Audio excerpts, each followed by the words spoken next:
What you hear tonight can and may be controversial, and has been looked to be the exorbitant topics of the world.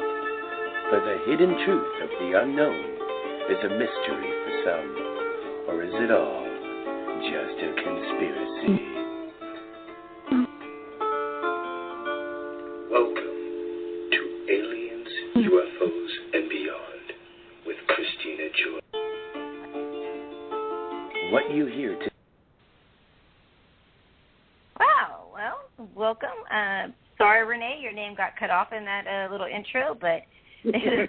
Aliens, UFOs, and Beyond, and we are live tonight. And, of course, with live radio, we always know that, especially on my shows, there's always something crazy that happens. So welcome to my world, but, hey, what can you do? At least we're all here, and we're getting to hear this great show tonight. How you doing, Renee? I'm doing great. Nothing like having a name drop. There we go. I know. Geez, I feel so bad because I got to get the new banner in because it's like I go to promote it and it's like Aliens, UFOs, and Beyond with Christina George, and on the page I have the new one, but I guess it hasn't got switched over on the network yet. So sorry about that, but you're still my amazing co-host and definite P.P.R.S family member. So we'll definitely get it fixed. So what an amazing show we're going to have tonight. Tonight we have Debbie Tripp, and actually Debbie's been on the show before, so if many of you listened back when I had Maisha Johnson on the show, we had a bunch of them on our whole panel, and Debbie was one of them. And everybody had such amazing stories, and since we only have 2 hours, I had to give everybody 20, 30-minute sections, so we didn't really get a whole lot of time. And Debbie absolutely, I had Debbie, I had Bridget Smith, I had, just everybody on. So I decided that I wanted to separately bring them back onto the show and let them, talk about what has happened with them, their abduction, their contact, their interaction with alien races. Debbie is also a hypnotherapist. So I know I've been getting a lot of messages over the last couple of days that I've been putting it out on social media. And people are very, very excited to listen to her story and ask questions.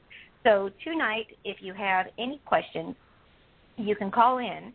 And let me get the right phone number so I don't have you guys call the wrong number and not get your messages in. If you're in chat and we are filling up, all that I need you to do, or on social media, is to go ahead and put your questions in all capitals. And we will make sure to get it, whether it's Twitter, Facebook, wherever it's going to be. Just let us know. If you want to call in, the number is 607-244-6483, and we will get you on.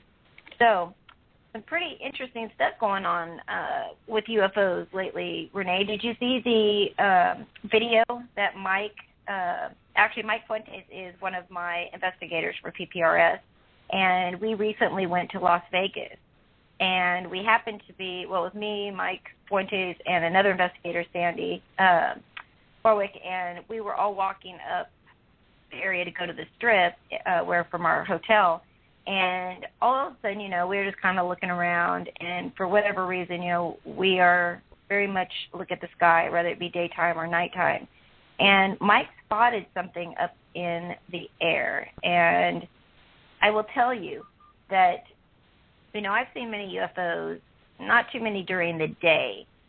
This thing that I saw at the beginning, I thought, maybe it was like a balloon or possibly like some kind of, it looked white, but it wasn't really, really high. I mean, there was an airplane that was passing by at one point. You could tell it was a lot lower in the atmosphere. But we could see it, so we all grabbed our cameras and, took some pictures, and we were able to blow it up enough where it looked very, very strange. Did you see the video?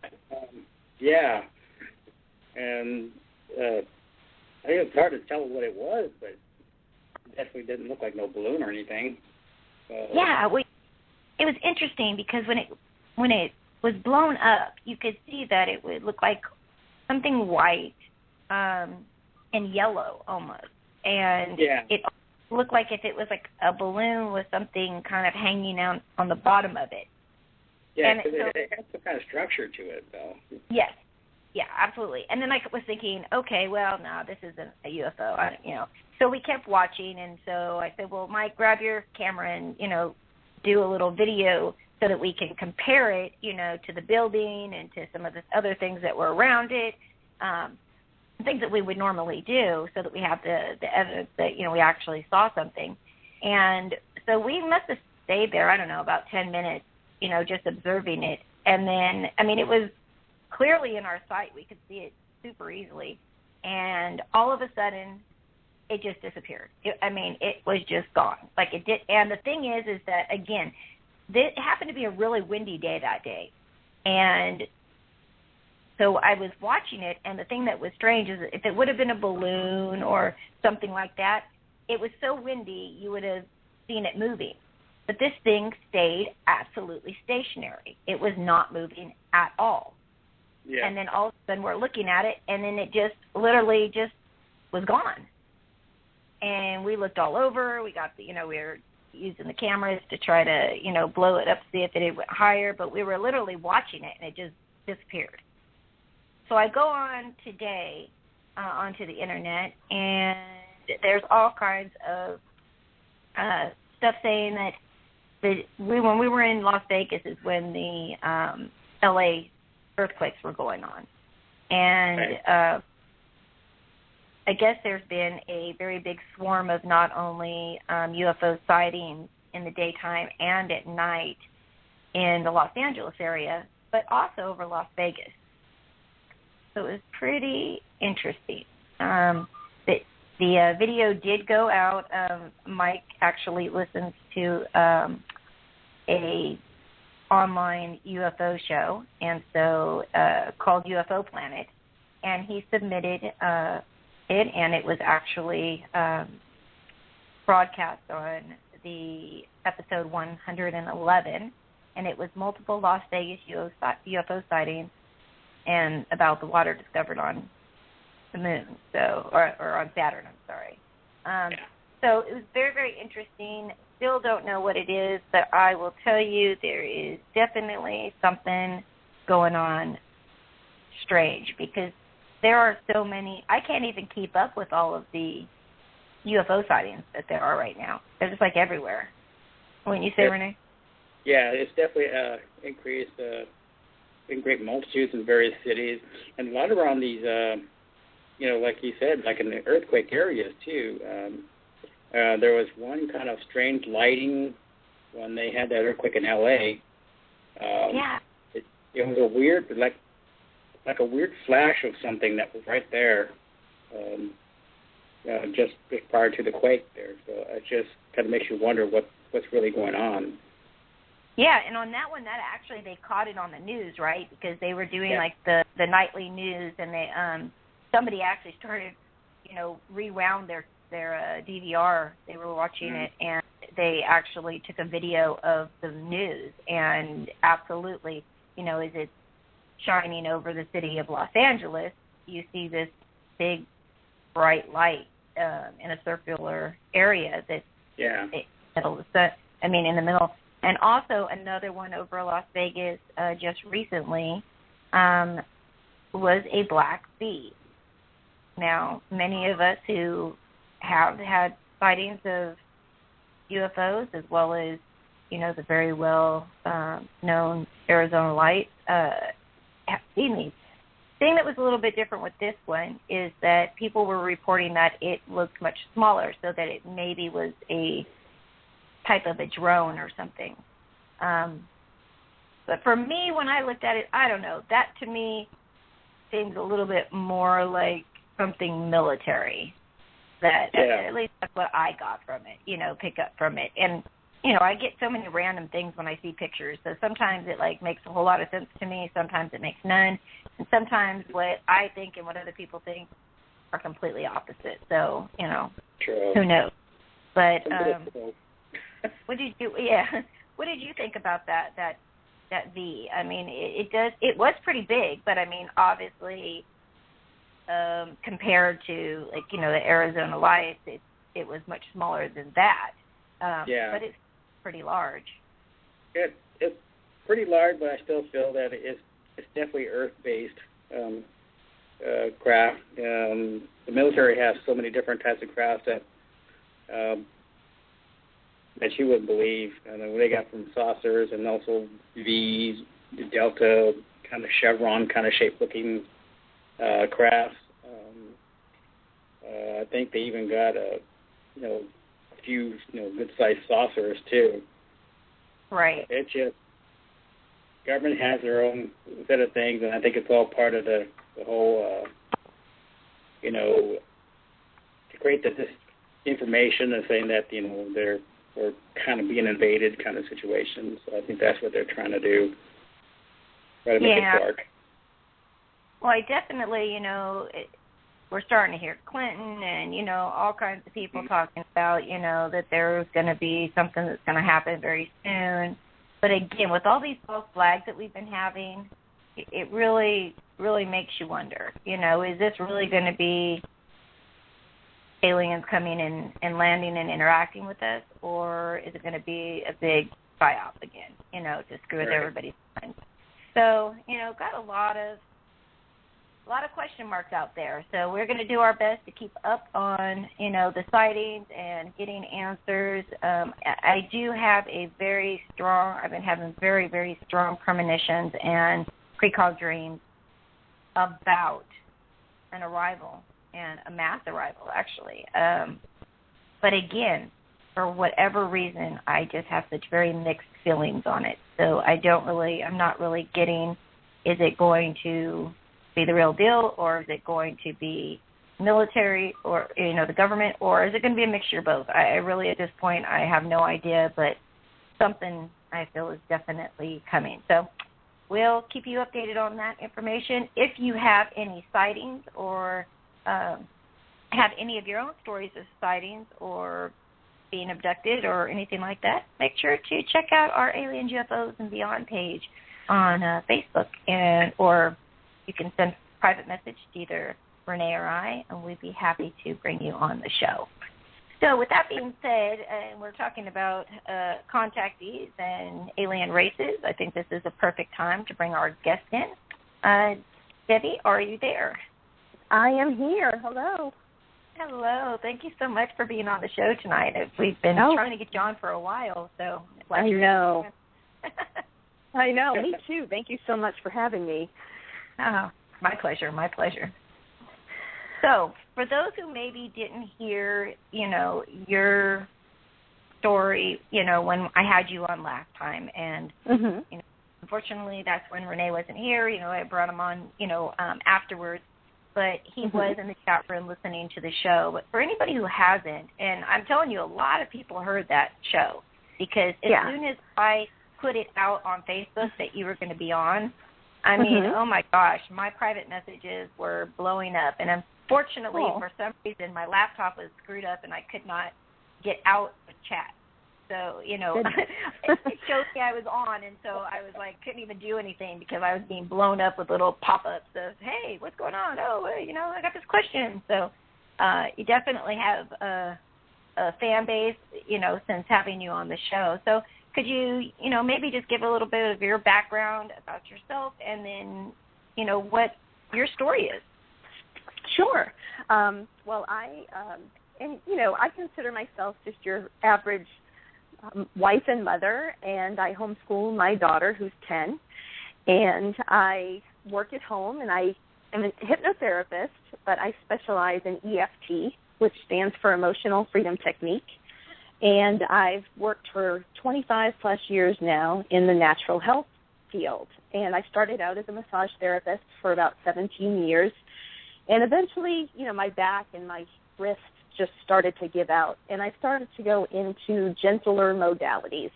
So I went into things like Reiki and sound therapy and the hypnotherapy and using crystals and aromatherapy in my practice. And that just became a wonderful way to help people get centered, and I'm always amazed at the experiences people will have on my table when they go through what I call a Reiki bliss session, where we do all of that. We do the aromatherapy and the tuning forks and the singing bowls, and then some traditional Reiki.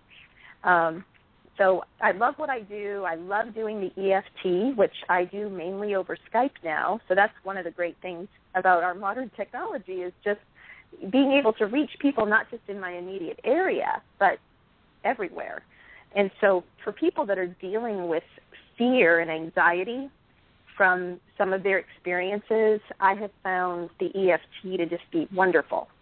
So that is kind of a snapshot of my life in a nutshell. I also, you may have heard of Starborn Support, which is Audrey Hewins' project up in Maine. And, her goal is to have a facilitator in every state to help other contactees for support. So I am her Tennessee support person, and I have a monthly get-together with other contactees in my area, and we just kind of, we meet at a coffee shop and we talk about anything new that's happened or any issues that have come up with the experiences themselves. So that's been a really rewarding thing to do. Absolutely. I mean, I know as well, I've had people on my group that, also work with people in support groups and things like that. And actually, Misha, she's an awesome friend. I absolutely love her too. And, good work has been done. And, to look at this over the last, say, 10 to 15 years, it was so hard to create a group, a support group where you had so many, people needing help. But I'll tell you, it's kind of like the floodgate, because once things started changing, boy, people are starting to come out with their stories, and boy, there's a lot of them. Yeah, I've been surprised because I still consider myself a newbie in this whole field and this experience, and I don't know if it's just me because I'm new, I'm just a few years in here, or if where you've had so much more experience and many years put in, like you said, it just seems like there's this influx of people talking about it and finally having courage to talk about it. Where it used to be kind of taboo, now people, when you talk about it, they listen and they don't seem to brand you as a crazy person. It's been kind of, I think, refreshing. It could just be that I haven't had a terrible experience yet with somebody saying anything negative.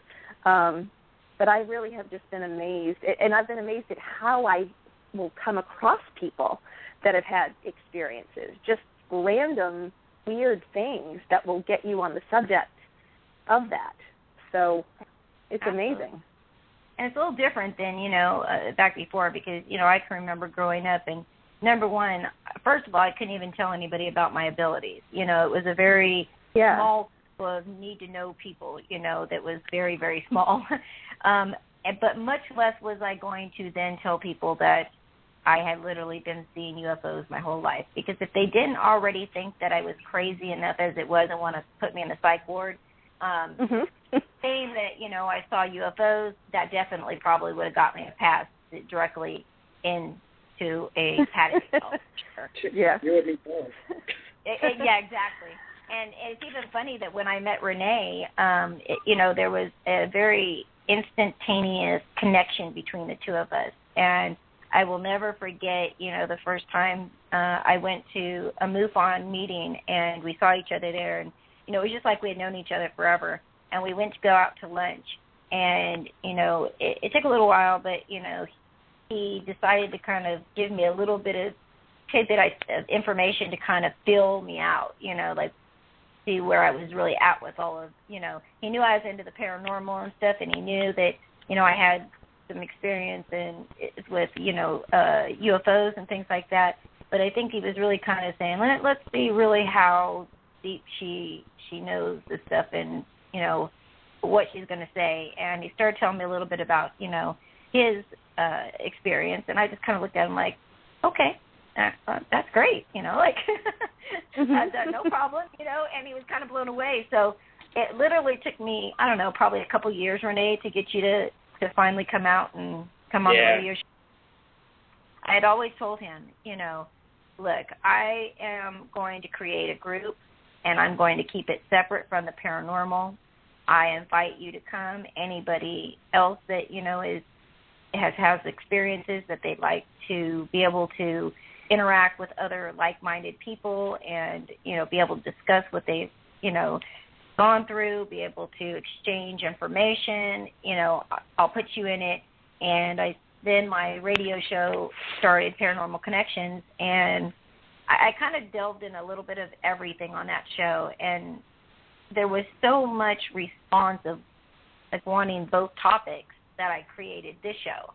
And I'll tell you, it's almost even surpassed Paranormal Connections, which I've been doing for years now.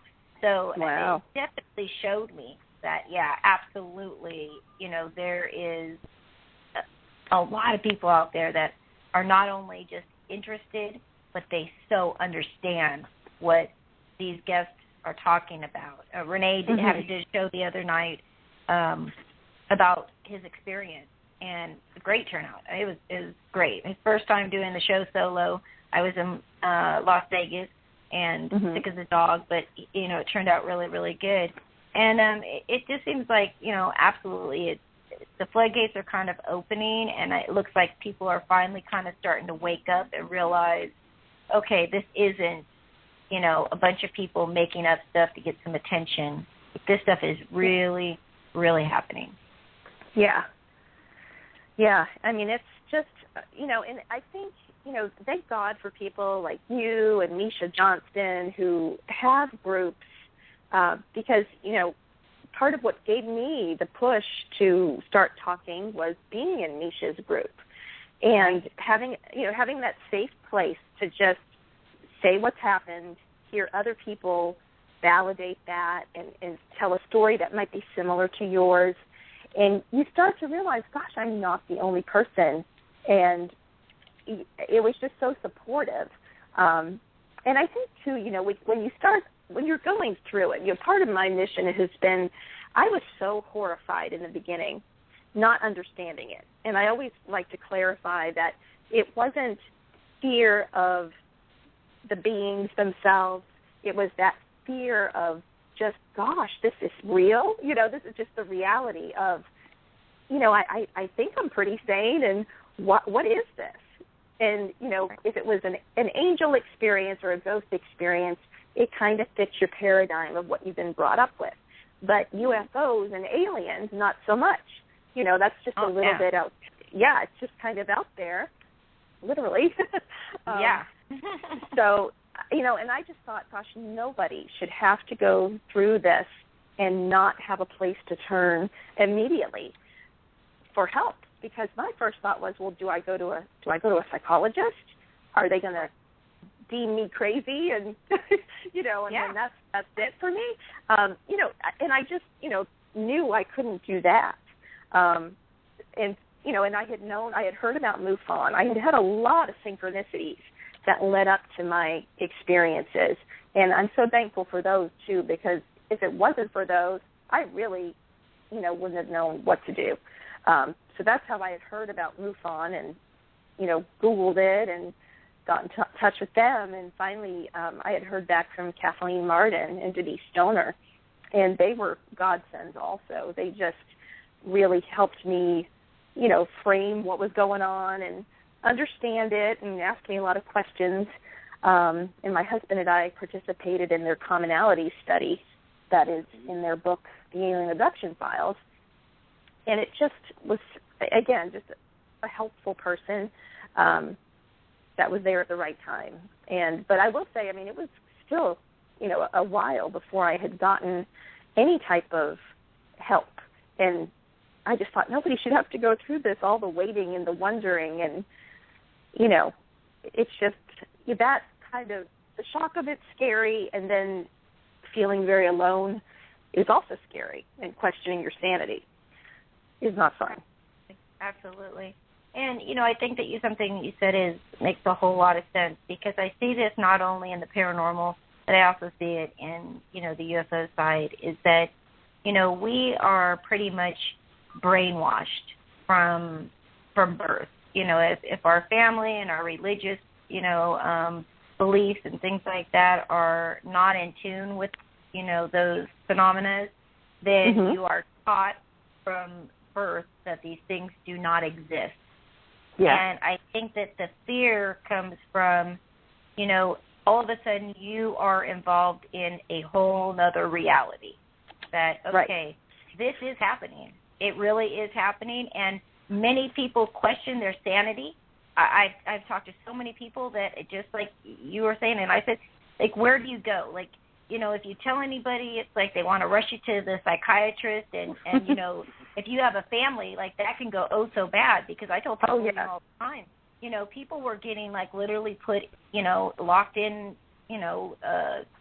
the mental institutions and stuff, and having their children taken away from them and things like that, and, misdiagnosed. So, it really is, something that is kind of crazy. I mean, thankfully, we're getting to a new generation now where the newer generations are much more inquisitive. They are much more open. They are now seeing, things that we were not privy to, like, declassified military documents.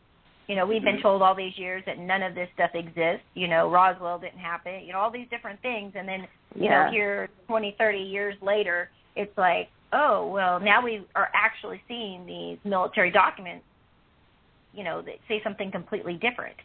So I think that newer generations are a little bit more open to it. But, again, I think that it's our perception, and so it's like our perception has a lot to do with, how we look at things, and things that we don't understand or that don't make sense to us, we fear. So it is something very strange. Yeah. And, and ironically, it's just, even though we look at it as science fiction, every day quantum physics is showing something that proves this could easily be just a different reality. Right. I mean, literally, it's just going on in a different dimension, and either we're seeing into that dimension or somehow they're coming into our dimension. And, even though some people poo-poo it, here you have these major scientists saying, well, wait a minute now, string theory and all that good stuff, it's not so far-fetched. Absolutely. And did you see the documents that had just came out recently as well from one of the scientists that was working with the government for like 30 some odd years, and he's now released these documents that he's wrote, about all of his research into alien, interaction with our military, as well as the cattle mutilations and things like that, and the information that he put it out and like literally went directly into hiding. I mean, that's how major this stuff is. I mean, the stuff that's put out there, he knew. But, you have to respect these people, because we would normally only see people come and disclose this information when they were on their deathbed confession. You really didn't see too much. And if you did, it's like literally as soon as it said something, they had a horrible car accident, they dropped dead of a heart attack, or had some crazy accident, and it was like it always happened. So it is very interesting that, even the people who have been working with the government for so long, and, I've got family that's in the military too, and, that's one of the things is that they take their oath of secrecy very, very serious. It is not something that's even an option. And, the consequences of what may happen if you were to disclose it under national security is what you're being told. That, this is national secrets for national security. We don't want anybody to know this stuff. And that there was actually, these agreements with these races that, they could, abduct our citizens as well as, the animals and things like that, the cattle, for research.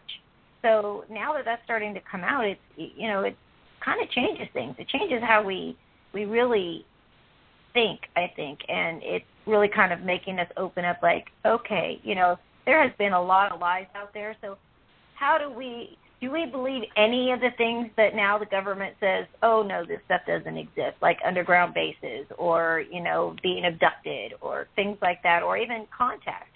And, it's funny how they say that, none of these things exist, but then on the flip side, they'll talk about reptilians or gray, they're really bad, so it's like, which one is it, or do they not exist or are they bad? Like, I don't get it, and why would just one race be, why would all the races be, bad when, it's just no different than our human beings, where we've got all different races, all different types, people, and it's a mixture of good and bad. Not every race is, going to be, a negative race. I mean, it's very interesting and very educating if you really, really follow it and you start to listen to the information, the stories that are being told. Now, you have had contact, and yours was a positive experience, correct? Yes, yeah. I mean, I have to say, it wasn't negative. It was, it was just the fear. The first time that it happened, my first conscious memory was in November of 2011. And in that incident, what had happened is I have insomnia really badly, and I had gone to have a sleep study done. And they let you go, like, around 5 in the morning to go home. And I had come home, and I was kind of wound up and didn't go back to bed till about 7 in the morning. And somewhere after that, I had what I just chalked up to as a dream at the time. And what had happened is I was looking up at the bottom of a ship, and it was like I was kind of out from it a little bit, and then all of a sudden I was zoomed up under it, and this beam of light came down and started to suck me up into this beam of light. And I know it just sounds like your typical abduction scenario, but this was a subject I had really zero interest in. And honestly, even still, I kind of separate the UFO stuff from the abduction stuff.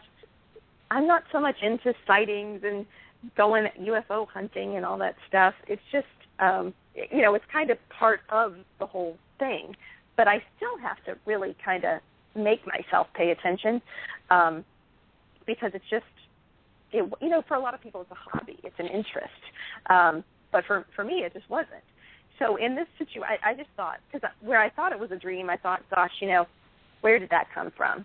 But I was being sucked up, and I felt as if I was really just moving my arms and legs, like I was struggling to get out of that beam. And I heard a male voice saying, now, Debbie, just relax. We need to do this. And as soon as I heard that, I just kind of surrendered, and I was like, oh, okay. And I felt as if I had just done it a million times before. And right after I did that, everything went black. So I don't remember anything on the ship from that experience. But when I woke up, quote unquote, whatever that, assuming it was a wake-up experience, I just felt very panicked. Like, I don't usually have nightmares, and I don't often recall my dreams until recently. Recently, I've been having a whole lot of dreams. But, I'm almost 47. So, in all these years, I had never had anything like that happen. But I was very disoriented, and it was now a little after 8 o'clock in the morning, and I had called my husband in a panic, and I just said, where are you? And he said, well, I'm taking our daughter to school. And I'm like, oh, well, yeah, of course. Of course that's where you are. That's where you always are at this time in the morning. And I said, you need to come home. You need to come home as fast as you can because I'm really nervous. So it really shook me, like to call him and tell him to come home. He had to calm me down when he got home, and I got over it. I just thought it was just one of those dreams that just seems really real, and I let go of it. So that was in November. In January of 2012, I had what I call a conscious experience, whereas the November one was more dreamlike. I was wide awake during this experience. And what had happened with this one was I read in bed at night with a little book light every night. And I was getting ready to, put the book away. I put it down beside the bed, and I shut the book light off. And I was getting comfortable under the covers. And I thought I heard a noise in our living room. And then I heard it in our kitchen. So it was like at two different ends of the house. And I woke my husband up. I went to wake him up because that's what I usually do when I hear a noise in the house. And as I went to wake him up, I became totally paralyzed. And this big blue light just flooded the whole room. And I started hearing this humming in my right ear, this roaring kind of a hum that I've never heard before. I've never heard anything like that before. And I started hearing scurrying, like it sounded like little people scurrying around. And in that moment, I thought, oh, my God, that was not a dream in November. Like I had the wherewithal at the time to have that recollection and put the two of them together, that wasn't a dream. And I could move my eyeballs a little bit. And as I was sleeping on the left-hand side of the bed, and as I kind of looked over as best as I could toward my husband's side, there was a gray that I could see from just about the chest up.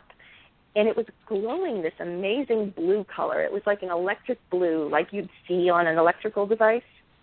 And I remember thinking, gosh, that doesn't look like your typical Hollywood gray alien, But the form was, but the color of it was not.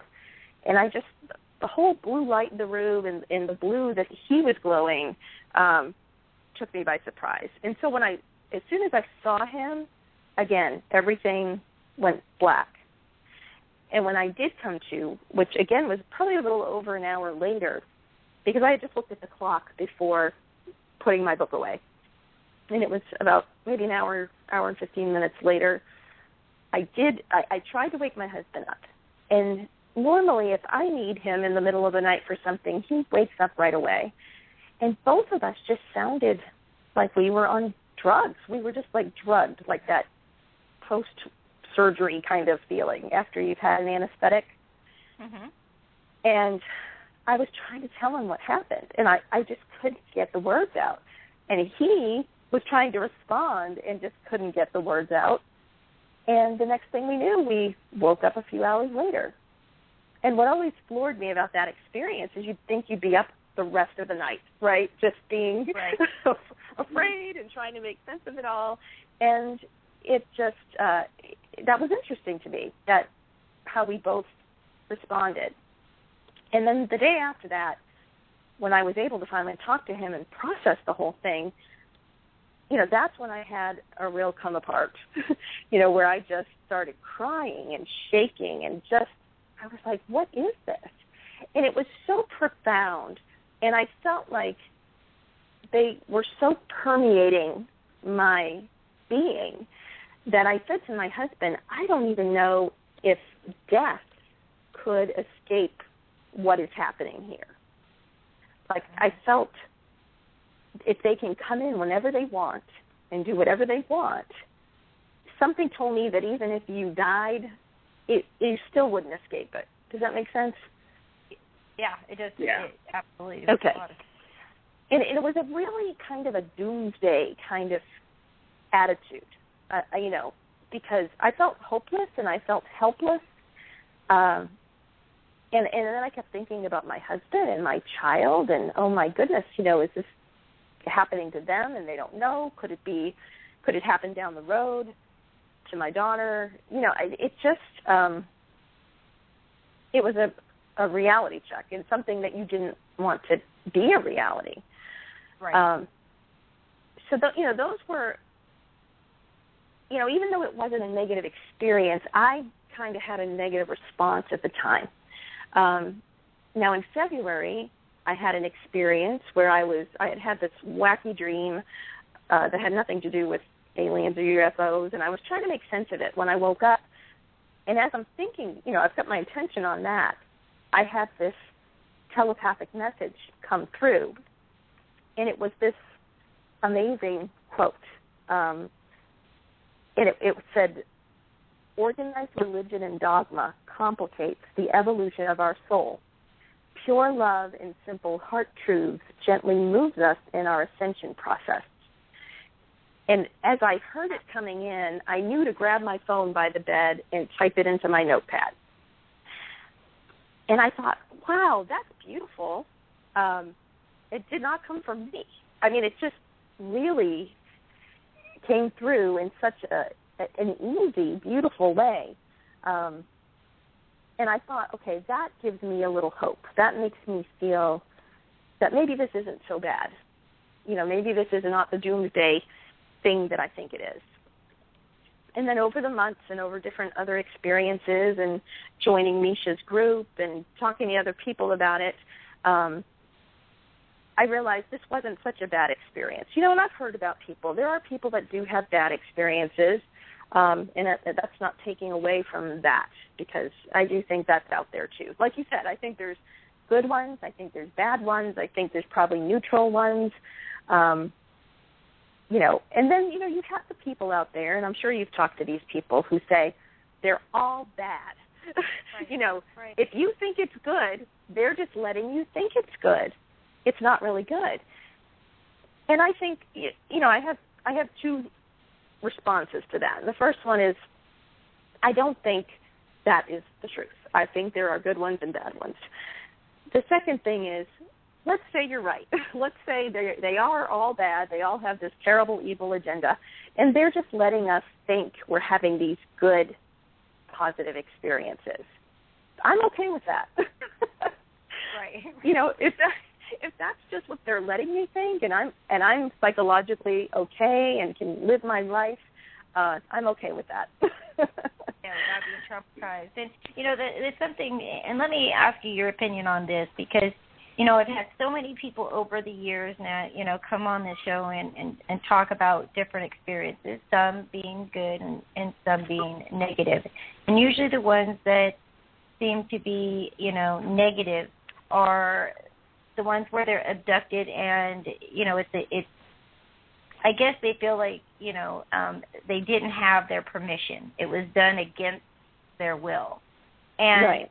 I always seem to feel like this is a little bit, again, about perception and how we look at things. Because, being ill myself, I go through torture. Like, I've gone through more tests and, had, things, stuck in every orifice that I had, with my permission, and it's like, it's not like I wanted to do it because they tell me that, I need to do it, and I'm like, okay, I guess, but yeah.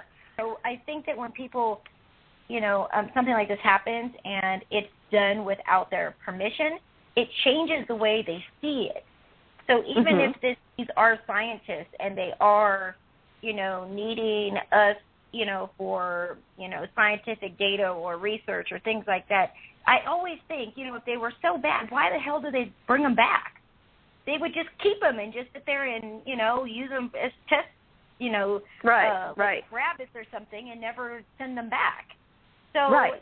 For me it was a little bit different, and I've asked so many people this question, and it always amazes me that the people who have a more positive experience, even when they originally thought maybe it was like bad because they woke up and they were somewhere they didn't know where they were at, and people are, checking different things, but all of a sudden it's like those people, when they kind of get this subliminal message that you're going to be okay, and they just kind of relax and go with it, they're okay. But when they fight it, or they have this like negative thing, like, how dare you, like, how can you do this to me, like, this is a horrible thing, and they get that in their mind, and it just races, and they can't get that out. Do you think that that's true? A lot of it's perception? Yes, I agree with that. And, I always say this, too, when I talk to people, and it doesn't mean to sound as sexist as it is, but men, I think, when they're having an experience, I think it's in their nature to just fight it, to fight. And whereas women, I think, tend to be a little bit more complacent, and they want everything to be okay. it just in my experience in talking with different contactees, often the men will just, explain that they had this knockdown, drag-out experience. And there's some women that have too. I mean, don't get me wrong. Right. But again, it may just, like you're saying, it could just be the perception of it. I think that, when we're, one thing I practiced, because, I went from fear off the charts, to really working on the fear. Like every night, like I have a hard time at night, and I sleep with a nightlight on now in the bedroom. I used to need pitch darkness, and now I've got this little salt lamp that puts off a nice little glow. Mm-hmm. And I've learned to do a lot of different breathing exercises. When I've had that sleep paralysis kick in, I've learned to go with that. And when I've done that, or anything, like you've probably heard people talk about the chirping, right. People that will hear the chirping, they'll hear different tones come into the room. It's just a different atmosphere. You feel the air change in the room. I have learned to just really relax and go with that. I've seen like rippling air in front of, like when I'm laying in the bed, right in front of me, there will be this like the air is rippling. And I've learned to just kind of say, okay, instead of getting afraid or hiding my eyes, just to look at it. And that's probably the thing I've done the most is look, to try to look and try to listen and breathe and relax into the experience. And I have found that makes a world of difference than being petrified and kicking and screaming. Which is our normal, that's our normal fight or flight. When you're feeling threatened, man or woman, you're going to, feel that. But I think if you work through it in practice, I mean, honestly, it sounds so silly, but you really are practicing working through your fear when you start to feel that air change or something appears in front of you or you see something in the sky. It's just you have to practice, and it really, really helps. It's like that even in the paranormal world. When we're doing paranormal investigations, and people, thanks to all the television shows, they pump more fear into the paranormal, and they expect they're going to be scared every time they go on a case or something. They think that's what it's like all the time. Mm-hmm. But once you have an understanding and how things work, and it's the same thing with extraterrestrials, if you start understanding them more, the fear goes away. And that's what they really want. They don't want us to be afraid of them. They're here to share a vast knowledge. They want to share your connections with them, even through past lives. They just want to reveal that to you, so that you can have an understanding how we came to exist in the first place. Yeah. Yeah. I mean, I think if we can just, like I used to think I had a really open mind, and this really stretched me. I thought, wow, I'm not as open as I thought I was, and I'm still getting there. Yeah. But yeah, it's just, and it's one of those things too. I think until you go through it, you can hear all the stories in the world, and until you go through it, and the same thing like when, like you said, if you're going on a paranormal investigation and, ghosts appear in front of you, until it happens, it's almost like you can't really deal with it till it happens, and then you can finally process, the emotions and everything going along with it. So. Yeah.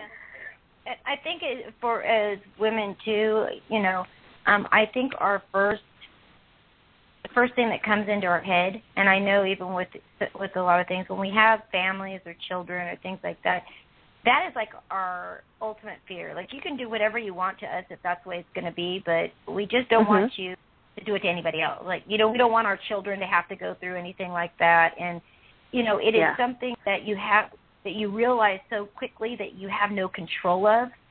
And, we are kind of, created to be kind of control freaks of our own environment, and so it's like when something is out of our control, I think we start to kind of panic, and I think that definitely can be, and I would say that with men as well, because they are known as the strong ones and the protectors and things like that. And I've actually talked to many men who have been abducted, and they've been part of the hybrid program. And at the beginning, they're very, very upset that, it's like things are being done to them and, samples are being taken.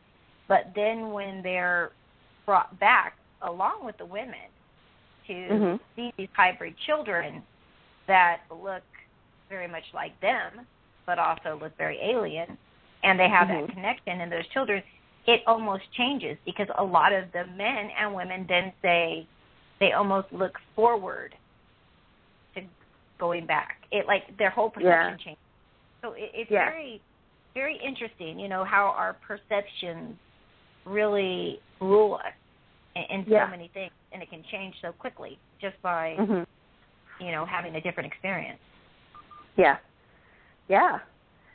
And I've also learned, meditating I always tell people meditation makes for a good visitation, because for me, I wanted to, and I kind of made the joke when I was talking to Kathleen Martin about this, that, if I could just meet them on my own terms, if I could just say, okay, I'll meet you in this field at 9 p.m. and have control over the situation. Like, I can control when it is and where it is, and I'd almost be okay with that. It's the whole being taken by surprise, never knowing when it's going to happen, that can keep you on edge. But, I do think with meditating, it was the only way I could feel like I had some control. And I think in a way it did give me some control. It just, it's good for you in general. It's going to relax you in general, which is always helpful. But then when you're trying to tap into these beings or that energy, it just somehow molds really well. It blends together really well if you have a good meditation practice. Yeah. So, yeah. And again, it's a practice. Just like when I say you have to practice when the nighttime comes and going through different energies, the meditation is a practice, and it helps you to have a little bit more control. That's the only way I can describe it. And it works for me. I think it'll work for anybody. Yeah, I think so too. And again, meditation, even for I find the same thing in the paranormal side, or when I'm mentoring teens or adults with abilities, and they're wanting to be able to better control them and be able to control the environment and things that happen around them. Meditation is key. And so many people will start, and then all of a sudden they'll be like, after a little while, they're like, oh, well, this is same thing over and over, like, it's not really doing anything. But it really is, you have to continue, and it's like then you start to see the changes, and you start to see the things that happen and the messages that you get, and, all these different things. And it's like, wow. For me, it's funny. My daughter was making fun of me the other day. I had put a post online, and I said, I woke up. It was a really great day. It was nice and sunny out. I felt good. And I said, I haven't been able to go and meditate for a while, so I was going to go and hit the cemetery and go meditate. And my daughter read it online, and she's like, oh, my gosh, Mom, I wish you'd stop putting crazy stuff like out there. My friend sees this. Are you serious? Like, she's like, who goes to a cemetery and meditate? And I'm like, well, to be honest, I said quite a few people, actually. I actually used to think that I was very unique in that. But many people that I've connected with, on Facebook and social media do very much the same thing. And, for me, it's somewhere where it is very peaceful for me, very quiet. I do get a lot of interaction there, strangely enough, but it's really, I get less interaction there than I do at my house or anywhere else. I can go to the park, and it's like freaking, Newark, Manhattan, or New York Central, and it's just like really, so to have that kind of calmness and quiet is, for me, is just so amazing. I love the the stillness, and you know, I know that some people think that that's really, really weird, but you know, for me, yeah, it's like, no, so yeah, I think it's. Yeah, we actually do the same thing. We love spending time in cemeteries and just having a picnic, or we like that, the energy awesome. there. I am saving this podcast for my daughter, and I'm going to make her listen to it tomorrow. Show her that I am not that crazy woman that she thinks I am. I mean, my daughter has ability too, which is, you know, my children have kind of, they know, but it really isn't something that we talk about a lot because I didn't really come out in the public until like 12 years ago.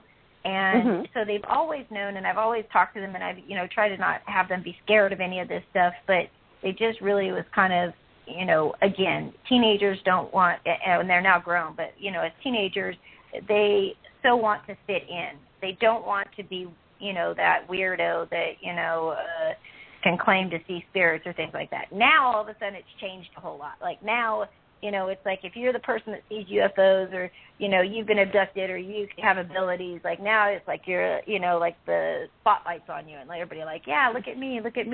But, you know, I mean, years ago it wasn't that way. So it's always strange when, you know, I'm so into these fields, you know, so immersed into them, that my kids are just like, really, Mom? Like, this is all we talk about. This is all we do. Like, you're doing a sky watch or you're doing an investigation or you're doing a reading, and it's like, you know, like, how many families have that? And I'm like, well, probably more than you think, but... yeah, probably, yeah. I mean, and, you know, like, I only have my one daughter, and she's 10, and thankfully she's, you know, she hasn't reached that point yet. I don't know if she will because, I mean, really, from the time she was born, she was just kind of raised with alternative stuff. And, of course, she's been having her own experiences, too. And it's interesting. She and I have had similar dreams, like, at the same time. We both shared a bee dream where there were just bees everywhere. You know, that was really bizarre. But so far, she and my husband and myself, before all of this started happening, we enjoyed the company of the souls in the cemetery. So tell your children that. I do my pictures, I do my photo shoots, I do, you know, we do training in the cemetery, I do, you know, public, you know, taking the public in and groups out in the cemeteries. I mean, they're like my favorite places to go, because when you're, you know, you're training people, it's like, I always think, like, you know, you don't really have to go anywhere, like, creepy. It's like there's so many places you can go that you'd be shocked at how much interaction you can get. But for me, it's kind of like a no-brainer. You can go there and, you know, people think, oh, there's nothing there. But, oh, yeah, there's all kinds of interesting things. Yeah. And one of these times I'll never join you, so go there. Yeah. It's kind of weird because it's like, you know, even now, I've had, you know, quite a few sightings recently, probably in this last year, probably more so than ever in my whole life. I literally saw UFOs from my earliest memory is probably about 4, but I would see them every single time I moved. And I moved at least once or twice a year. I literally went to every elementary school that was in our town, and there was a lot of them. I went to all 3 middle schools, and I went to 2 high schools there. And so, like, I literally, if there was a place to move and a school to be there, I got to go to it. And every time we would move, you know, I was one of those kids that always loved to lay on the grass and look up at the sky and look at the clouds, and or at night look at the stars. And I always felt like I was like the black sheep, like I didn't belong to my family. I swear I used to ask if I was truly adopted. I really thought like I did not belong to the family. I really did.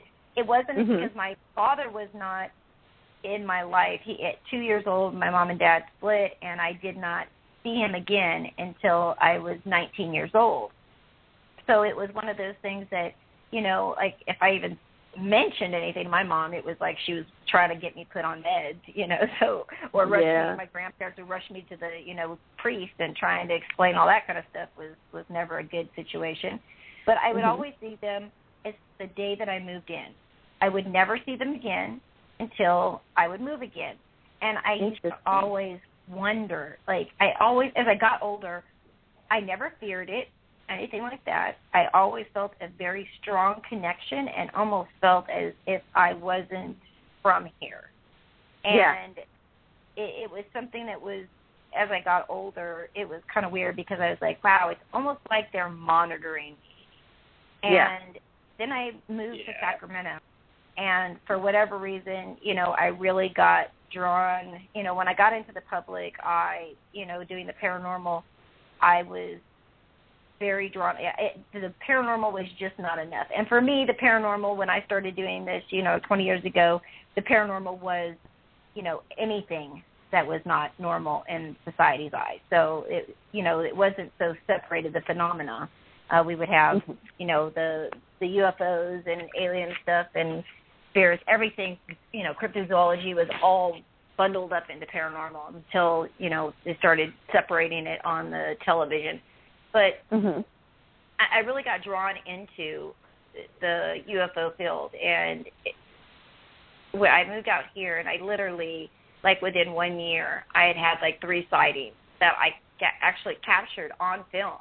And I had, like the local news came out and talked to me, and I was in a couple books, and, just all these things. And I, then got connected with MUFON and, met up with the directors and assistant directors in California here and became very, very close friends with them. And it was very interesting how it all kind of played out.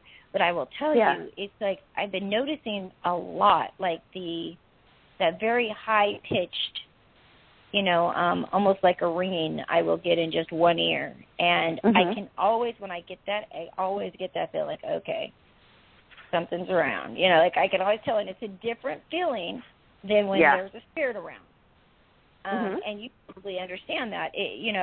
When I do want to have regression done. I've been talking about it now for a couple years, and I got very, very close. I was supposed to have regression done because I myself am pretty darn sure that there is a whole lot more to this than just me seeing things,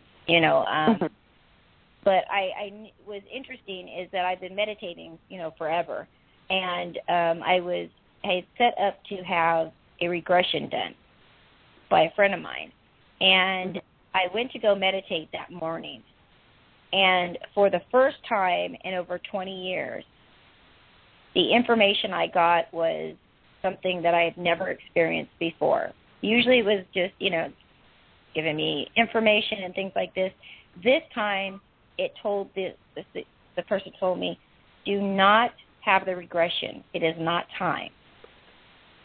There's going to be somebody else that's going to come into your surroundings. It's going to be a woman, and she is going to, she would be involved in abductees and contactees in regressing them.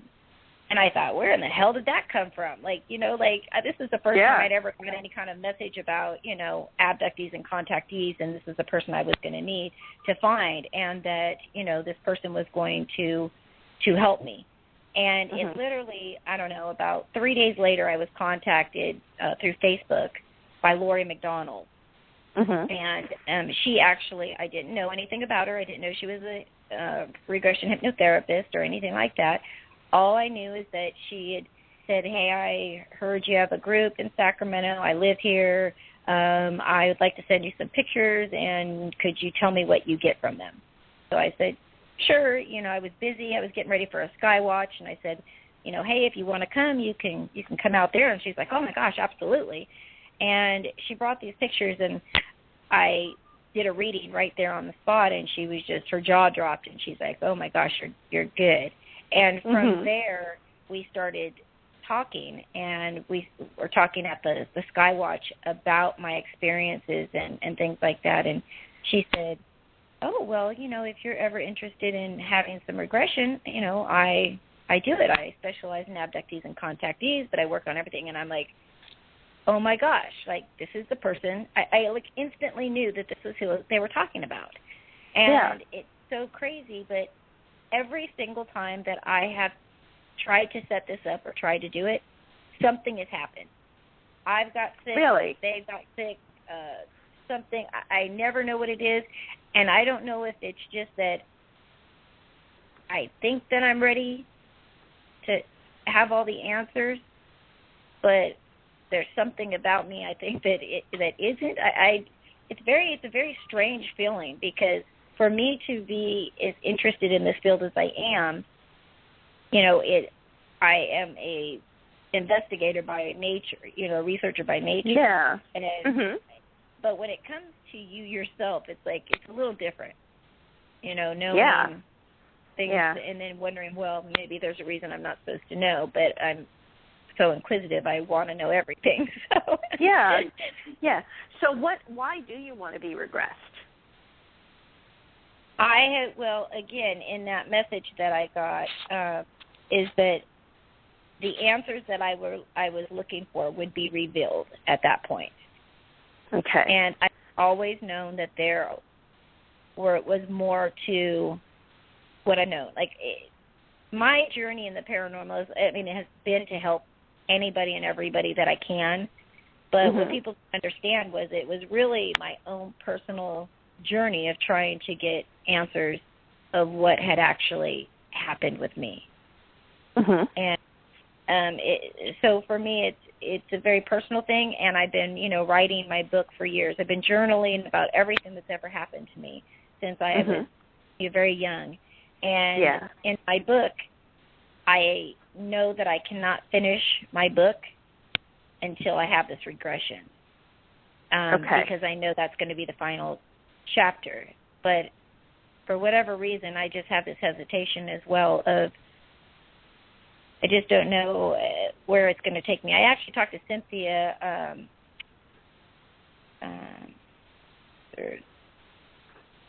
Renee, what's Cynthia's last name? I don't know why I'm having a brain fart right now, but the ET sculptor. Crawford? Yeah, Cynthia Crawford.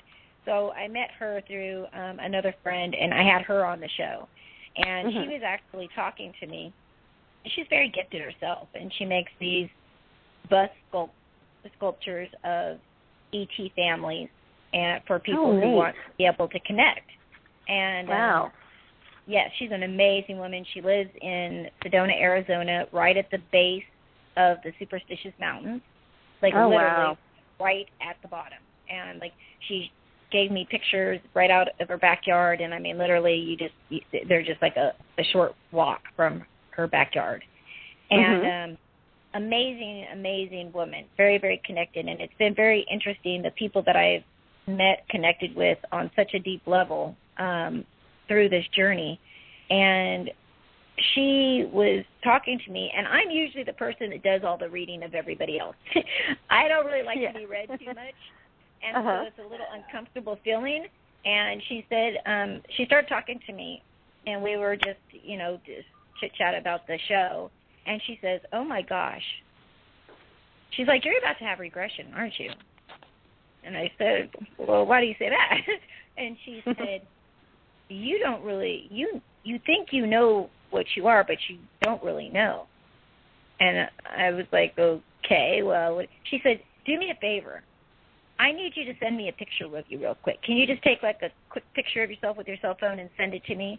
And she was describing what I look like. But she says, I need to see a close-up picture of you. So I was like, okay. She goes, just don't ask anything, just send it to me, and then I'll know if I'm picking up on the right thing. And I'm like, okay. And I sent it to her, and I don't know, it couldn't have even been 2 minutes later, she contacts me back, and she's like, oh, wow, you're very, very powerful. And you are very connected. And do you have any idea where how far you go back and where your lineage and all this stuff is? And I'm like, no. And she's like, yeah, you're about to find out. And the stuff that she told me, in a way, kind of threw me a little bit. And I think that it was right before I was going to have one of the regressions, too. And then, right away, something happened, and I couldn't have it done. So I don't know if the little, subliminal things that, people tell me, it's just when I get the feeling of okay, I'm ready for this, I can handle whatever it may be, and then somebody will say something, and then I'm like, well, maybe I'm not ready. I don't know, but there's been so much interaction. I've had so much sightings, so much, as I feel, of like contact or them trying to connect with me, that I know that it's going to be soon. It needs to be very soon, one way or another. So. Yeah. How long ago was it that they told you needed to wait? It's been a little over a year. Okay. So you've waited a little over a year. So maybe it is time. Yeah. Yeah. Yeah. I know. You'll know. Renee's like, yes, absolutely, because, they keep my saying, when are you going to go? When are you going to have it done? Like, what you waiting for? I was like, well, something always, ends up happening. I mean, literally, like, will get, deathly sick, like, the day before I'm supposed to do it or the day of. And I'm a very big person on signs. So if something is not, right, if, like, everything doesn't align and everything's not, balanced and everything, then I just won't do it. So. Right. Well, and I wonder what's causing the hindrances. Yeah, go ahead, Renee. Sorry. Yeah, because I was going to say, even when we first met, I saw within your eyes it goes way back to the past and how we even connected, So that's why I keep asking about so when you're going to get regressed, because I want you to be able to take that journey inside to see that part of yourself. Yeah. What were you saying, Debbie? What were you saying before? Well, I just wonder, all of these things that keep getting in your way, I wonder, okay, is that being caused by outside forces like the powers that be that are still saying it's not time yet, or is it being caused from you on some level? The fact that, like, you get sick right before or something's always happening right before, I'm just wondering, what is that? Yeah, I mean, it definitely could be, because stress for me, because of the illness I have, stress is like my ultimate enemy. So I do know, which is why I meditate so much, is to really kind of that calm and that balance in my environment. But, I do think that I get a little, almost overwhelmed when it's like almost here. And again, I have no idea why that is, because I am very, very interested in knowing that much. I do know. Like, I really feel like of all the years, like, I'm finally ready. But something, again, just kind of holds me back. So, yeah, it's interesting. I mean, and again, sorry, I don't mean to change the topic about me. This is supposed to be about you. But that's okay. It's just always very interesting of, how it kind of all works out. And the people that, again, like I meet, like you and Misha and, Catherine and so many people, that are in this field that, have their own similar experiences, which I think, we all kind of help each other to kind of, say, okay, well, if they can go through these experiences and come out the other side. One thing I did find out, which is I'm glad I really, really listened, was that I did find out that there were different ways of doing regression, which I didn't know prior. And every time that I saw any kind of, regression, a video on it or anything, or like I remember seeing the fourth kind and scared the hell out of me, The last thing I'd want to do is be regressed and remember, like scary, scary stuff. And I had Stephen P.R.S. on my show, and I've become very, very good friends with him. And he's great.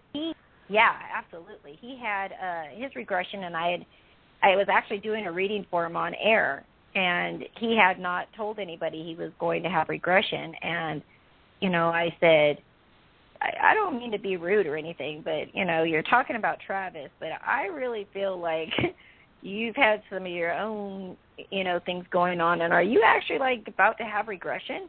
And he went silent. And he was like, wow, you're really good, Yeah. And I was like, And he said the same thing, and I saw his, he had sent me part of his regression, and it scared the hell out of me again. And I didn't realize that you can do it as like a third party, so that you are seeing it more, you're taken back out of it, so you're watching it almost like a movie, so you're just reporting it instead of experiencing it again. Right.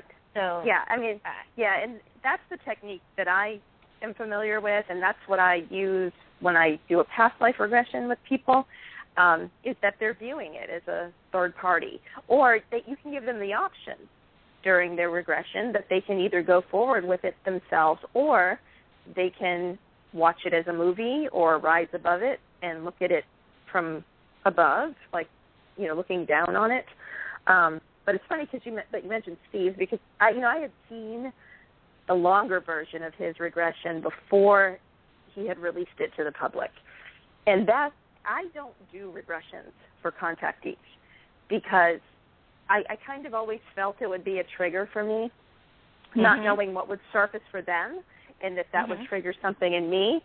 And when I saw Steve's, I was like, oh, God, I had so much anxiety through the whole thing. Ew. And I was just, I was clenching my teeth through the whole thing. And I thought, well, okay, lesson learned. I really, this is not something I can do for contactees, because if I can't even watch this, and it, I know he condensed it down to 3 minutes for the one he released to the public, but the longer version, it's just like, it was very, very stressful for me. Yes, he showed me as well, and that was kind of the thing. It like literally made me so sad that I couldn't even watch it. It was really bad. And see, I think too, again, for somebody, and I know that there was a lot of questions that people were asking me on Facebook, was about regression and the way, different types of regression, and like what's the best way.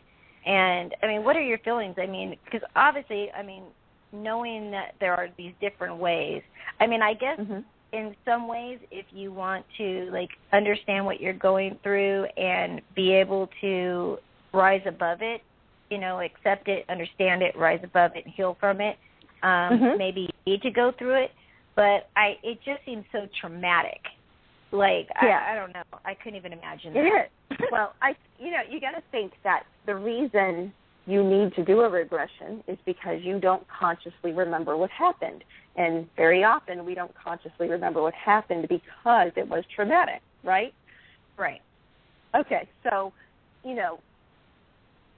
at least the contactees that I know that have gone through a regression, they usually get to a point of something very traumatic during the session. And I've been to several different hypnotherapy schools, and I really love past life regression. I don't have an issue doing the past life regression, and, I haven't had anybody have a really negative experience with that, where they're screaming and rising up off the table, and, unlike with Steve's, where you can tell he's really scared and he's uncomfortable and he's squirming around. And, I haven't had that with my past life people. And I feel like it's always safe to do it in that third-party way. Some people will do a regression, and they usually record it. They either videotape it or they audio record it. And you can make it so the person doesn't remember, and then they can choose to listen or watch the tape later, which, again, I don't know that that's any more helpful, because whether they go through it and remember it or listen later, it's still going to bring them through that traumatic time. And I don't know how that helps with healing, personally. I do know it has helped some people. When it comes to the abduction phenomenon, I'm not a big advocate for regression. I am a big advocate for dealing with the fear and thankfully knowing a technique to help them deal with it, because, I think some people think, well, regression is the only way I'm going to move past the fear, and that's not true. So, where we think, and I think we've been conditioned that in this field that, the only way is to remember and to work through it through the regression. Myself and several people that I have worked with, you don't have to do that. You don't have to put yourself through that. But if you're curious and you're ready for whatever's coming your way, then certainly by all means do it.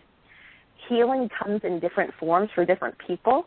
For me, I don't think I would have any healing from that. The fact that I don't remember what happened when I got on that ship, I'm okay with that. I feel like either they or I shut down those conscious memories for a reason. Right. Yeah. And I think that that's kind of where I'm at too, because now interviewing, I've probably interviewed probably close to 2,000 contactee and abductees over the years. Wow. And, yeah. As I said, it's a very big mixture of, memories, and some that, seem to go through regression, get some very interesting information that is not scary, so I don't really understand why it's a block or why it's blocked. So the information is very beneficial to them. But then there's others that it's not. Again, the only thing that comes to me is like the fourth kind. Like that's exactly like over and over and over. Like what I hear people say is that they videotape these things, and it's like very traumatic, and some of them wish they wouldn't have known, because when those memories then are their back, then they really have to go through kind of some rigorous therapy just to deal with that. And Renee, I mean, you went through regression. I mean, how was yours? Because I know your story, and many people know your story. I mean, how was yours? Because you had a whole, you had a whole audience watching you. Yeah, I had a whole audience of 40, 50 people in the room, and and they did it through James Harder. He did my regression. He did it as a first-person view. So in other words, I totally relived everything all over again. And it was pretty traumatic for me to go through that, because of seeing how, being where I came from, and then reliving the part where I died in such a horrible way, and then coming to the grasp of the reality of what was going on, and then to be waking up after that and having all these people kind of hunched over me, looking at me as I came to, and it's like, whoa, get me out of here, and give me some air. No kidding. Oh, because when you open up your eyes after seeing all the stuff that I've gone through in the past, and then look it up and you see all these eyeballs looking at me, it's like, that was just a little bit too much for me. That's why I would have preferred it if it was like in the third person, and the way it appears like if you're watching a movie. So you may feel some anxieties, maybe some kind of feelings from it, but not to the point where you're going through the pain yourself, reliving the pain part all over again.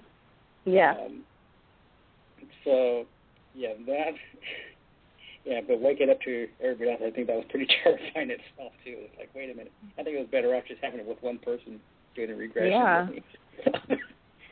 And so that was your first time going through it? Was in front of an audience? Yeah. That was wow, terrifying. You were brave. That alone to me would be terrifying.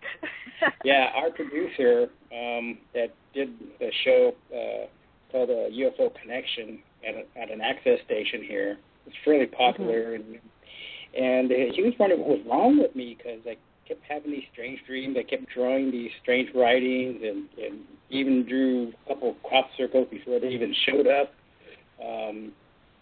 Just having all these strange dreams, and so he wanted to find out what was wrong, and so he took me to Berkeley and did the regression in front of these people, and that kind of opened up like a floodgate of memories, and it just kind of really blew my mind. I just wasn't quite ready for it all at one time. And so in later months, he actually came to Sacramento to regress me personally by himself and digging out more information out of me. And he did it in a way that left my mind and memories open, but to have it gradually come through instead of like turning on the floodgate this time. Yeah, good.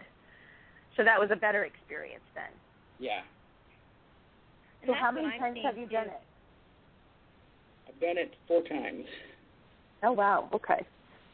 Yeah. And that's one of the things that I'm noticing, too, is that, as more people, I think as time has gone on, it's like with more people doing regression and kind of, pushing the boundaries and things, that they have found better ways of regressing people than taking them through it in the first party. So being able to, watch it, it's like, I tell people it would be like, if you were in the middle of, the scariest movie, that you could ever be in, opposed to if you're watching it on television, much different experience. So it's like, okay, you can process it, you can understand it a little bit more, but if you were like in the middle of the movie, and somebody's trying to kill you or something, or trying to do something to you, very horrific, you're going to be scared as hell. So, I think that it's the progression of, learning and new techniques and new ways to do things. But I have over probably like the last few years, which is when I actually started learning about the whole new technique of doing it as a third party, as almost as a viewer.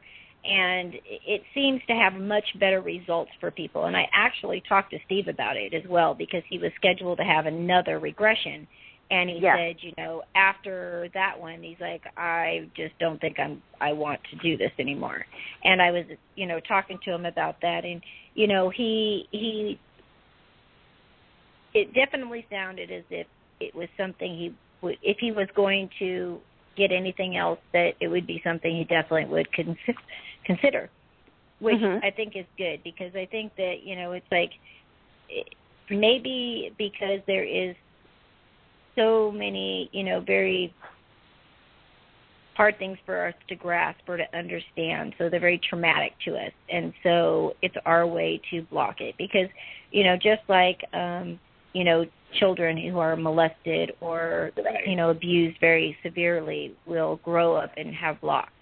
Same type of way. It's their body's way of dealing with it and, kind of containing it and putting it away. So, but and even with counseling, a lot of times for people, even though they may not remember it, they may have lasting effects of it and not even understand why. So they will bring out these, these suppressed memories of whatever's happened to them, so that they can bring them out and they can help the person deal with it and understand it. So, it's very interesting. And so on your regressions, you are not dealing then with abductees or contactees. What kind of regression are you doing? Like past life regression? Yeah, the only regression I do is past life regression, and my focus with a lot of hypnotherapists that know EFT, which is also known as the tapping technique, when they're dealing with a person, whether it's fear from an abduction or whether it's somebody that wants to quit smoking, that EFT technique to me is just very powerful. It's very fast. It worked for me years ago on an issue, so I could personally, attest to how effective it is.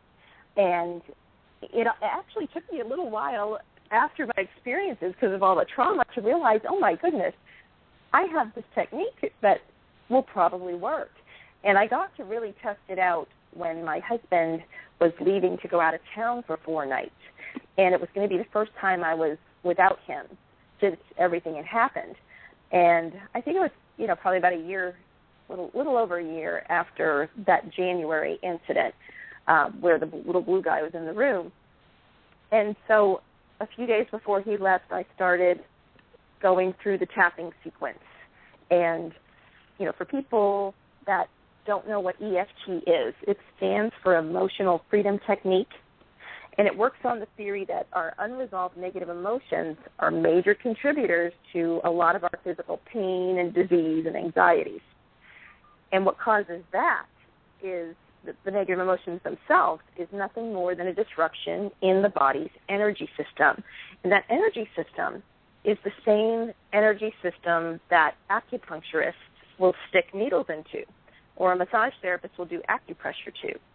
And I like to tell the little story of how this was discovered back in the 70s. There was this man who was a psychotherapist who had a client who was afraid of water, and she really wanted to be able to go in and go swimming with her friends in the pool or at the lake or whatever. So for months he had been working with her, just doing typical talk therapy, talking about it. Nothing was improving. Now, he had been interested in acupuncture and started studying the theory behind acupuncture and how it works. And one day she came in for her regular appointment, and she said, "Gosh, I'm really not myself today. I'm so sorry. My stomach's really upset." And he said, "Oh, let me show you some points to rub while you're talking to me, and let's see how you feel at the end of the session." So he picked out a few points, and she, rubbed on them or tapped on them, and she felt better at the end of the session. And that afternoon, she went swimming. And so she called him, and she said, "I went swimming." And he thought, what happened? What was different here? The only thing different that we did is we hit those acupuncture points all through talking about her issue. So that is what led into Gary Craig then taking this and really, studying it and, doing experiments with it. There's been amazing results with soldiers with post-traumatic stress disorder with this technique. And even with this technique, if it is a severe trauma, we can use, because we're trying to get people to say, what is the emotion you're feeling, without having to remember every little detail or verbally speak every detail of what happened, and hence reliving it. If you just attach the emotion, like I'm really afraid. I'm afraid of having aliens in my bedroom, and you rate yourself on a 0 to 10 scale, with 10 being the most intense. And then if it's really hard for them to even recall it enough to put an emotion to it, we use the movie screen technique, where we say, okay, if you were watching a movie about this, picture what's going on. It's not you. You're watching it as somebody else. And then see what emotion are you feeling there. So if they have a hard time with that, that's how they can pinpoint it. The other thing is giving it a book title. If you could give this experience or this traumatic event a title for a book, what would it be? And we can just tap on that book title. And it's amazing what people will come up with, with these titles. I mean, some of them are very poignant. And so you go through on that. And it just is amazing to see how they'll start out usually at a 10. And we go through all these different rounds, and we do a lot of different things. And that's the nice thing about having Skype is, we can see each other and go through this. And it's amazing how fast they will come down, and that fear or whatever it is neutralized. It doesn't make you hate the situation. You're just very neutralized to what happened. So you can neutralize the emotions without having to relive every little detail of what happened. So that's just the technique I choose to use to help abductees. And if they want to be regressed, there's so many wonderful regressionists out there, in this field that, certainly if they're ready, I say go for it. If you think you're going to get some healing from it, by all means. If your intuition tells you, yeah, I need to do this, then certainly do it. I know for myself, I'm not there. I don't know if I'll ever be there. You know, it'll be interesting if I ever get there. And I'm open to it. But I just, for now, I know that that's not something I personally would do for myself. So, Gotcha. Did I answer your question? I don't know if I did. No, absolutely. We have a question from Robin Scott in our chat room, and she's actually a part of our group as well. And it says, okay, if someone knows their past life, can it change for the worse in the present life? So if they know their past life, can it change for the worst in a present? Mm-hmm. Meaning, if somebody gets regressed and discovers what their past life was, could that make this life worse? Right. I think that's what she's asking. Well, you know, I think it depends. We were talking about perspective before, right? Mm-hmm. And I think it depends on your perspective. Like, let's say you found out you were horribly raped in a past life, or your children were killed in a past life. You know, could that create anxiety in this life now that you've had that memory in your, you know, on your radar? Could it make you fearful that your children may be taken away in this life in some horrific way? At the same time, let's say you're somebody who has anxiety that something might be happening to your children in this life. You're just a worrywart. Honestly, I am that way. And I will worry and worry that something terrible is going to happen. Well, I mean, let's say you go through a past life regression. You see, oh, well, look at that. You know, my children were all taken from me and killed in a past life. And that fear could certainly carry over into this life and manifest itself in all this anxiety and worry that has nothing to do with this life. It has to do with something that already happened. So in that situation, you're healing yourself. You're like, okay, I get why I feel this way, and I need to let it go because that life isn't this life. Does that make sense? Mm-hmm. Mm-hmm. Oh, well, I hope that makes sense to you as well, Robin. I'm sure it does. But yeah. I hope that's. I'm hoping I'm understanding. You know what she was asking. Yeah, absolutely. She says yes. Thank you. So that okay.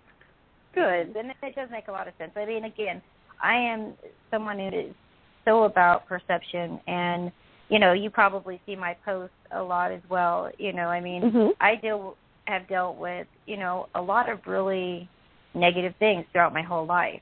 And people would mm-hmm. always say, well, how can you go through, you know, all these horrible things and still be so positive? And it's because, you know, for me, happiness is based on perception. And I can either, you know, focus on, you know, the negative and the bad stuff and let it drag me down into the depths of hell and, you know, till I don't want to even, you know, live anymore. Or I mm-hmm. can focus on all of the good and positive things that happen. And I think that some people get so sucked into, you know, what they want opposed to being happy of what they have, you know, right. that it really affects us dramatically. So I always try to focus on the positive no matter what. And it's amazing how much it can change your environment when you do that. Yes. You know, people say, oh, I can't change it, but it does. It absolutely does. It's so true, because even when, you know, Christina agrees with me on this too, because anytime when we do like a paranormal investigation and, you know, a lot of these other people try to do the whole negative thing and the whole scare tactic kind of thing. But, you know, I go in and, you know, as a cheerful person, you know, just basically I'm pretty humorous. You know, she knows that too. So when you go in with a good attitude about things, you'd be surprised what kind of response that you get out of, you know, when we go on these investigations. You know, even when we have problems about things, I know when Christina's going through things, and sometimes, you know, you either cry about it or you find yourself laughing about it. And I know Robin agrees with this. It's like I'd rather find laughter in something to get over a situation or whatever, because it's like, what else can you do to me on this world anyway? Yeah. So, you know, so, you know, if you have a clear understanding on what we are inside spiritually, that all this stuff is just, you know, really small potatoes, basically. Yeah. So it's just how we perceive things, and if we go with a better attitude about things, then I think a lot of people will find it hard to try to really bring you down because it's not affecting you, and I guess that makes them upset because they can't handle it. Right, especially if they're, if you have people around you that are empathic and they're picking up on that. I'm a big believer in thoughts become things, and it is what you make it. And so when you see people like you, Christina, who, you have your challenges, and, and it always comes through in your posts, and that is, you get a nice ripple effect from that because, people are like, well, gosh, wow, if she can be that positive, it kind of really rubs off on you and it makes you positive. And that's a really nice thing. Well, it's funny you say that because I never, really realized it or looked at it that way. I mean, this is just who I am, and, no matter what happens, I try to, I'll even address, the things that I'm going through, but always end it with a positive note. And, even when I've, being as empathic as I am as well as psychic, it's very hard because, I do all these conferences and I'm around a lot of people all the time. And, I pick up all their emotions, and it is just so draining. And sometimes I just feel like I'll get around people that are having, really rough times, and I just feel so depressed. It's just why do I even do this?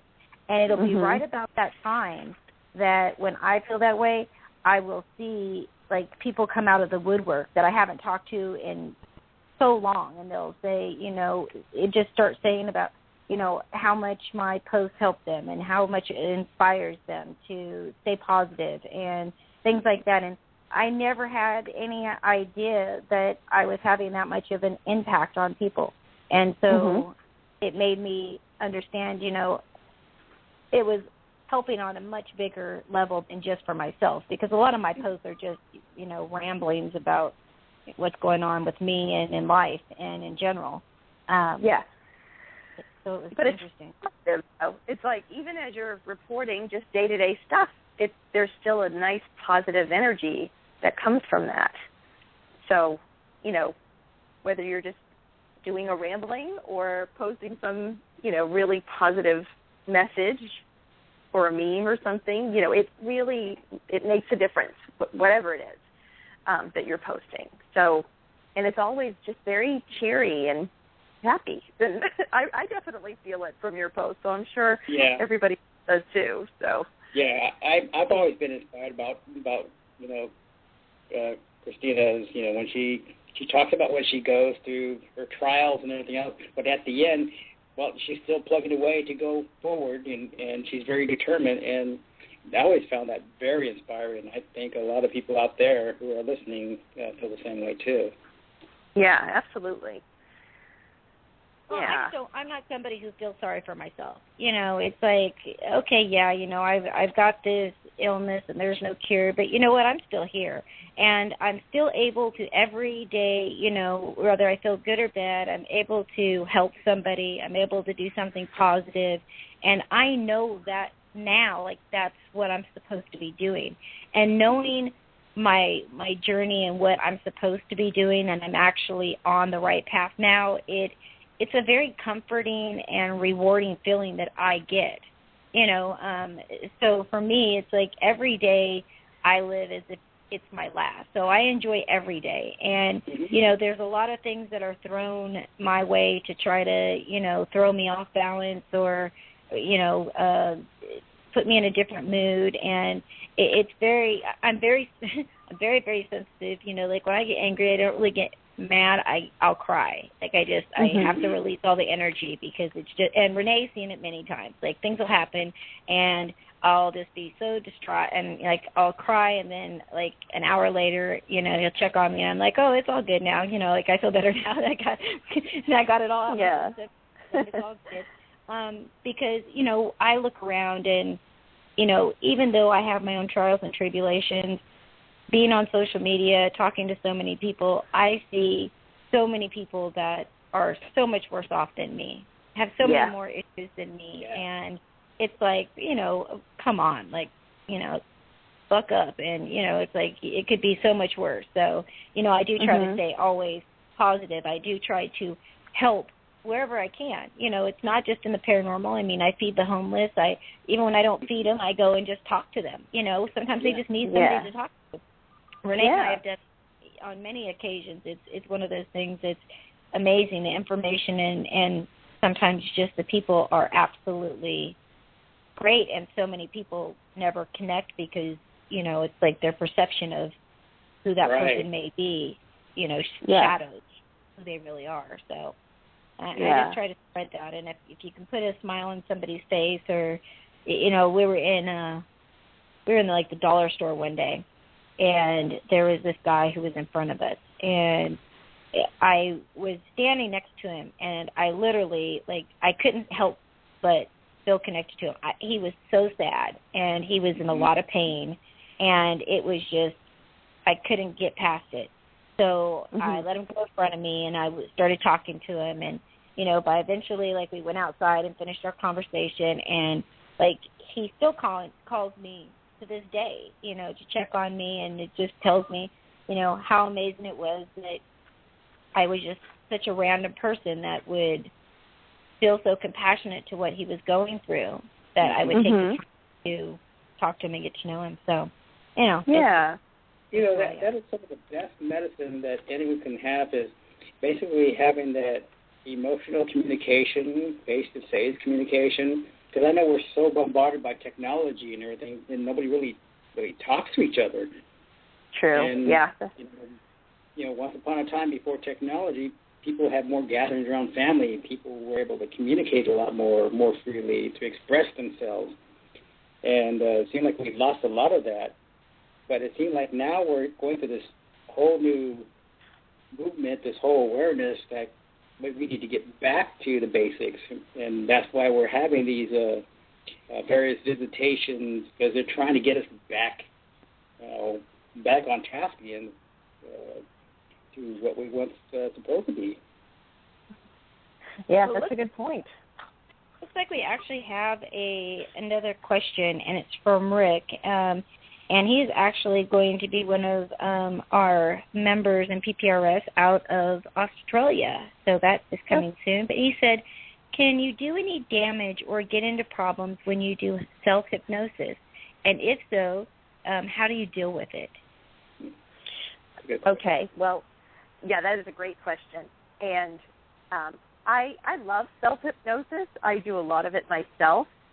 I think if you are keeping it on a pretty benign subject, meaning let's say you're doing a chakra clearing, or you want to learn how to do lucid dreaming, you want to tap into your lucid dreams, astral projection, things like that. I think it's pretty benign. I would not recommend doing self-hypnosis on an abduction situation. And if you did, I'd have someone with you watching. Yeah. The thing is, and you have to remember, with hypnosis, so many of us think, it's this, big mysterious thing. And the thing is, you will pull yourself out of hypnosis. A real common question is, what happens if I'm under hypnosis and my hypnotherapist passes out, has a heart attack? You will come out of that very fast and easy. So, if you were doing something with self-hypnosis and it wasn't something you could handle, you probably would just come right out of it.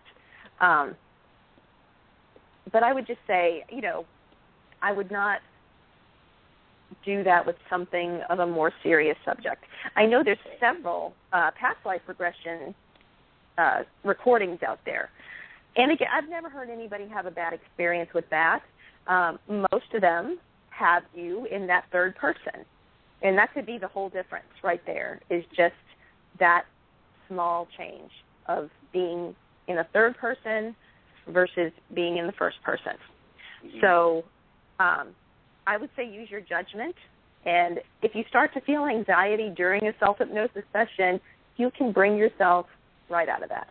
I think your fear is going to snap you out of going any further with the recording.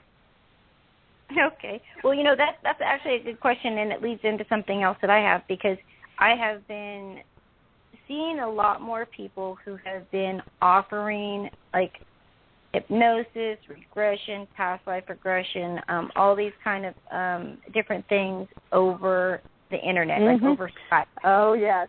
Yeah, this is a real pet peeve of mine. Now, that for me, that's my thing. It's like, I had people offer it, and I always wondered, like, okay, what the hell happens, like, if you're in all this and then all of a sudden, like, you lose your Skype. Yeah, exactly. Well, right. And, yeah, and, what would happen is they would probably just snap out of it. But the thing is, just in my own humble opinion, I would never do a regression over Skype or the telephone because, there's a lot that could go happen. What happens if that person gets so stressed out that they have some type of a physical reaction and nobody's there with them on the other end? What happens, like you said, what happens if you lose your Skype connection and they're going to come out of it, but they still might be really traumatized. They might be very upset. And there's nobody there on the other side for them to help them with it. There are some well-known, reputable people doing this over Skype, and it's kind of surprising. To me, it's just not a smart practice. So I wouldn't do that. Now, I do the EFT over Skype, and it's just a whole different thing. And if you lost the connection, there's nothing traumatic going on there. But you just never know. I mean, a lot of different things could happen. I think it's risky. It's just risky business. And that's not to say you couldn't have a lot of successful Skype hypnosis sessions, but all it takes is that one where somebody, has a negative physical reaction and it throws them into a panic attack, and boom, there goes your Skype. Yeah, and you're not there to calm them down. Right. Yeah. Situation. Yeah. Exactly. Yeah, it's just, there's just nobody there to talk them down afterwards. If they would pop out of that, but they could still very well have some trauma issues going on. So, it's not something I recommend. Well, that's good, because I see that a lot, and, people will call me all the time and ask me questions like that. Like, do you know somebody, maybe in your area that does, regression or something over the Internet? And it always, like, really worries me, because I'm like, I don't know that that's a good idea. Like, it really kind of bothers me. It just, the whole thought, because it could go wrong, and who knows, And again, it's like, even if you're going to, if you were going to have something like that, I mean, I think as well, if you were even going to consider it or try it, because a lot of people are, because, they don't have somebody who does this in their area. Right. So it is becoming very popular. Yeah, it's true. That is such a temptation and an easy fix to just have somebody do it over Skype, because it would be very costly to travel to where some of these people are. Again, it's up to the person. My professional recommendation is it's not a wise thing to do. Yeah, so I think so.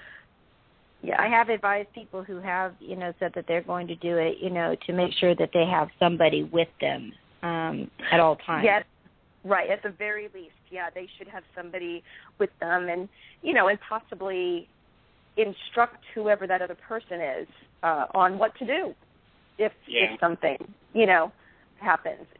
Having a cue. Sometimes in hypnosis we will touch the person, like tap on their shoulder, on the third eye area. Top of the head, and you can have a signal that, when your friend taps you on the shoulder, you will immediately come out of this and you will not have any negative emotion. That could be a plan, certainly. So I would say if you're going to do it, having something like that in place would be smart. Okay, great. Well, we've got about 6 minutes left, and we've got another question in chat, and the question is from Rick, and he says, I had huge eyes looking at me during a self-hypnosis and where he was at. Do you know what that could be, and is it okay? Well, that, it's hard to guess on someone's, that could be anything. It could be a human. The crap out of them. Yeah, well, yeah, I'm sure that would, that's scary. Right. And, that's something that during the hypnosis, this was under hypnosis. He saw this, correct? Yes, he did. He's done some self-hypnosis, which is why when he found out that you were going to be on the show, he was like, I cannot miss the show no matter what. Mm-hmm. He was like, I had to post to make sure he wouldn't miss it. Oh, well, good. Yeah, well, and that's something, see, if he was with a hypnotherapist, the hypnotherapist would be, when he says, I see these eyes staring at me, the hypnotherapist would probe to say, okay, step back, do you see any other features? They could question.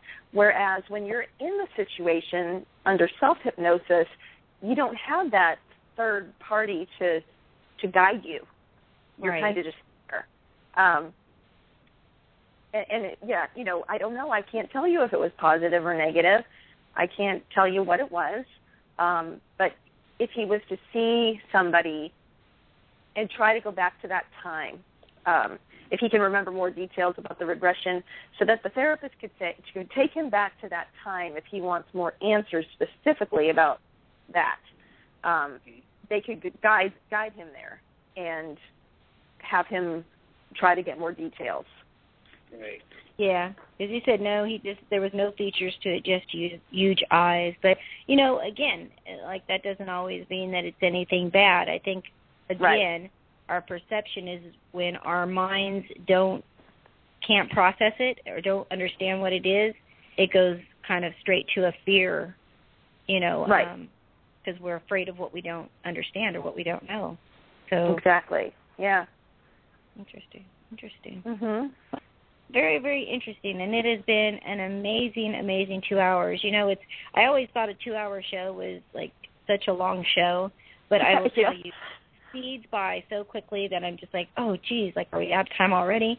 But if anybody wants to, get a hold of you or would like to, do a past life regression, and I'm actually going to send somebody to you because I actually was contacted by somebody just recently wanting to talk to somebody who did past life regression. So I'll send it to personally. But where can they contact you at? Well, I have a website, and it is www.debbietripp.com, and it's spelled DEBITRIPP. So that's my website, and my contact information is on there. And then on Facebook, I am listed under Debbie Young Tripp. I also have several Facebook pages and groups that people might be interested in. I have the Up Spiral EFT page. We have the symbols and star writing page because that's something that's come out of my own experiences is writing these symbols. And a lot of people are writing these symbols. So it's called Symbols and Star Writing. And then there's kind of a sister group to that called Sound Experiences. And that group is talking about things, how you connect with, whether it's ETs, spirits, any type of energy, and what you use for sound and how that enhances it, whether it's singing bowls or meditations, that are guided meditations, or certain types of music or solfeggio tones, just hearing other people's experiences like that on how they connect. So that's what that group is. And then, of course, I have my local Starborn support group that's under Starborn Support Tennessee. I will be speaking at Experience or Speak up in Maine come September 5th, 6th, and 7th. And that is a neat gathering of people that get together, and it's a conference where we all talk about our experiences. And, they have great people that go each year, like Kathleen Martin and Stanton Friedman and Travis Walton and Steve P.P.R.S. and the whole gang. So, yeah, so that's going to be kind of neat, too. Awesome, yeah. That's a great place to be. Yeah. All right, well, it looks like we're down to the last minute. I want to thank everybody in our chat tonight and all of our listeners. We had tens of thousands of listeners live tonight. I want to thank each and every one of you. You guys are just, making my job so easy, and I'm so happy that, you're here to listen to our guests each and every week faithfully. So next week we will be back again. We've got some really good topics set up, and go to our Facebook page, like it, and leave us some comments on any kind of guest you'd like to see, any topics, and we will do our best to make sure we do them. So thank you, everybody, and we will see you again next week. Okay. Good night. Thank you, everyone. Bye-bye. Good night, Debbie.